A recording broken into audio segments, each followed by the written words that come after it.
Hinduism আর ইসলামের মধ্যে সাদৃশ্যগুলো আলোচনা করার আগে আসুন অর্থ বোঝার চেষ্টা করি হিন্দু ও ইসলাম শব্দ দুটোর। হিন্দু শব্দটার একটা ভৌগোলিক বিশেষত্ব রয়েছে। শব্দটা দিয়ে বোঝায় সেই মানুষদের যারা সিন্ধু নদের পাশে থাকে, অথবা সেই মানুষগুলি যাদের দেশের পাশ দিয়ে বয়ে গেছে সিন্ধু নদ। আর ঐতিহাসিকরা বলেন যে এই হিন্দু শব্দটা প্রথম ব্যবহার করেছিল পার্সিয়ানরা, যারা ইন্ডিয়াতে এসেছিল হিমালয়ের উত্তর পশ্চিম দিক থেকে। আর ঐতিহাসিকরা আরো বলেন যে এই শব্দটা প্রথম ব্যবহার করেছিল আরবরা ইন্ডিয়ানদের বোঝাতে।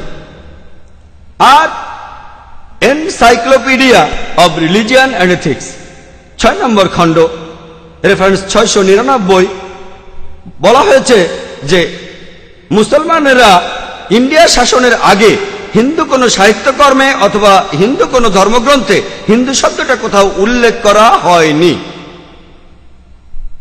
আর পণ্ডিত জওহরলাল নেহরুর মতে তিনি তার বইতে লিখেছেন দ্য ডিসকভারি অফ ইন্ডিয়া পৃষ্ঠা 74 এবং 75, তিনি বলেছেন যে হিন্দু শব্দটার প্রথম ব্যবহার পাওয়া যায় যে উৎস থেকে,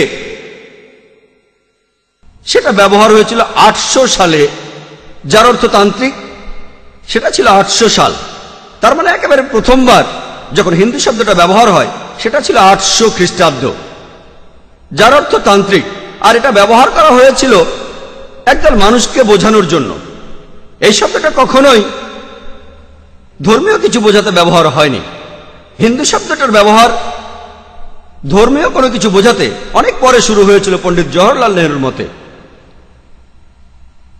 হিন্দুইজম শব্দটা এসেছে হিন্দু থেকে, আর শব্দটা প্রথম ব্যবহার করেছিলেন একজন ইংরেজ, ব্রিটিশরা 19 শতকে। এটা বলে বোঝাতো ইন্ডিয়ার মানুষের মধ্যে প্রচলিত ধর্মবিশ্বাস আর রীতিনীতিকে। আর নিউ এনসাইক্লোপিডিয়া ব্রিটানিকা অনুযায়ী 20 নম্বর খণ্ড রেফারেন্স 581 বলা হয়েছে যে হিন্দুইজম শব্দটা প্রথম ব্যবহার করেছিল ব্রিটিশ লেখকরা। সালটা ছিল 1830, ইন্ডিয়ার মানুষের ধর্মবিশ্বাসকে বোঝানোর জন্য। তাহলে এই হিন্দুইজম নামটা দিয়েছিলেন একজন ইংরেজ।